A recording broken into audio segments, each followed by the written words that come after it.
Hey guys, Chris Graham here. I want to talk to you today about what to do when you cannot afford a mastering engineer.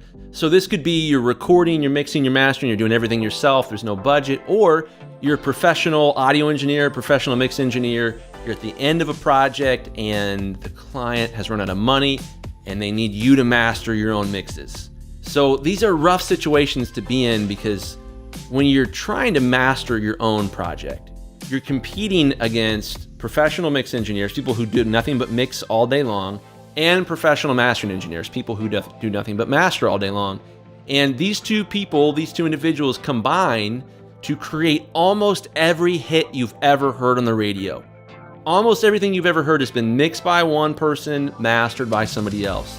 And they do this because mastering is a much different skill than mixing is. However, that being said, you are going to run into situations, whether you're a professional producer, audio engineer, or just a DIY home buddy recording your own music, you're going to run into situations when there's no budget for a mastering engineer because it's the last thing. It's the last thing you spend money on before you release a record other than marketing. And as a result, you're going to be in situations where you're going to have to figure it out. Here's my best advice for you guys on what to do when you can't afford a mastering engineer.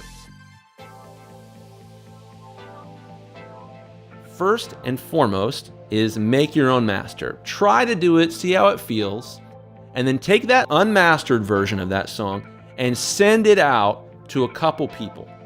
If you have other friends who are audio engineers that you can call in favors and say, hey, I'd love to just kind of see what it sounds like if you master a copy of this song and if you can do a better job than I did.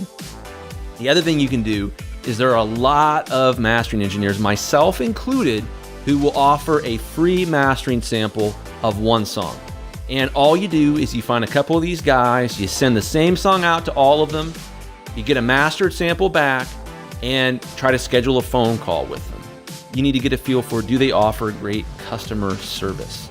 Are they someone that you want to work with? Are they someone that you can trust with your music? Or are they somebody that's just going to do a sample and be like, yeah, hire me for the record, and then it takes them way longer to do the record than they had said it would, or that they do a way worse job. So this sort of getting out there and getting the samples is interesting because when you get samples back from professional mastering engineers, and maybe even from your buddies, maybe even from the other audio engineer that you know, a lot of times what'll happen, and I've seen this happen so many times, hundreds and hundreds of times, is artists will think, oh, there's no budget for mastering.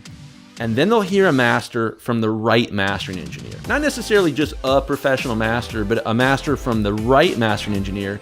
And all of a sudden, there's magically a budget for mastering because, whoa, we didn't know our music could sound this good. Wow, I'm feeling feelings I didn't know I could feel when I listened to my own music. And oh my gosh, we gotta have this person master the entire record.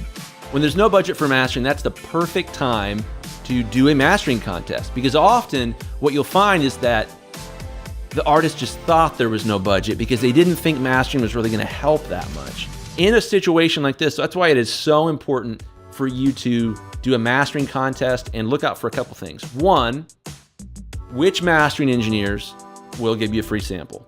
Two, are they communicative? When you email them, do they email you back?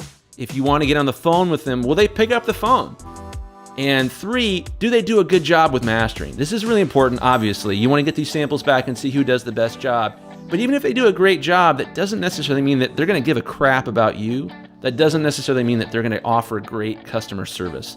So these are the three things you're looking out for. Free mastering sample. Are they communicative, friendly? Do you want to interact with them? Do you feel like you can trust them? And then three, do they do a great job?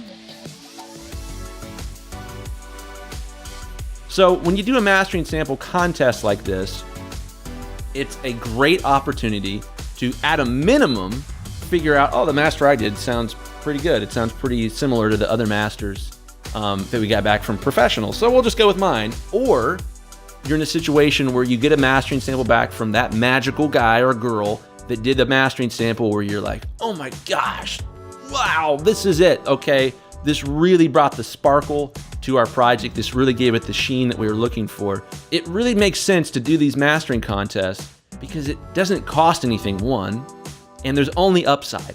There's no downside to sending a song out for a couple mastering samples. I say this, I know it seems weird that I'm a mastering engineer who offers mastering samples and I'm like, hey, send your song to a couple people.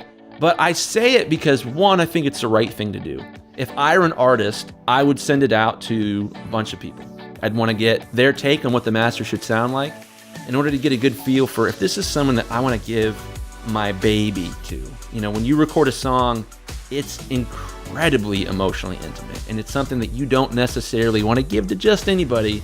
You want someone that's going to take care of it, someone that's going to treat it well. And a mastering contest gives you that feel for, one, sonically, are they bringing something to the table? And two, is this someone I can trust? Is this someone I want a relationship with? And then obviously, the final piece here is when you find that person, hopefully there's a lifelong relationship there where you can continue to make songs and continue to send it to that same person. That's always my goal as a mastering engineer, is to form those types of relationships with people where we're just working on song after song after song after song, where they feel like I can maybe read their mind, know exactly what they want. You can read minds. Anyways, guys, so I hope this video was helpful. I really think it's a good idea to have a mastering contest. A lot of mastering engineers hate this. They don't want to be put up against other mastering engineers. But honestly, I feel like I owe it to you guys to be honest and say this is what I would recommend as a professional mastering engineer. If this has been helpful for you guys, if you're thinking, yeah, he's right, I want to do a mastering contest, check out chrisgrahammastering.com. There's a player on my website. There's like a little before and after thing, so you can select different examples of songs I've mastered for other artists and flip back and forth between mastered and unmastered. And there's a big old red button on that player that you can click to get a free mastering sample. It'll walk you through uploading the song to me, and I'll master that, send it back, and if I hear anything weird in the mix, I'll let you know. So check it out, chrisgrahammastering.com. I would love to be a part of a mastering sample contest for you. Thank you so much. Have a great day. Bye-bye.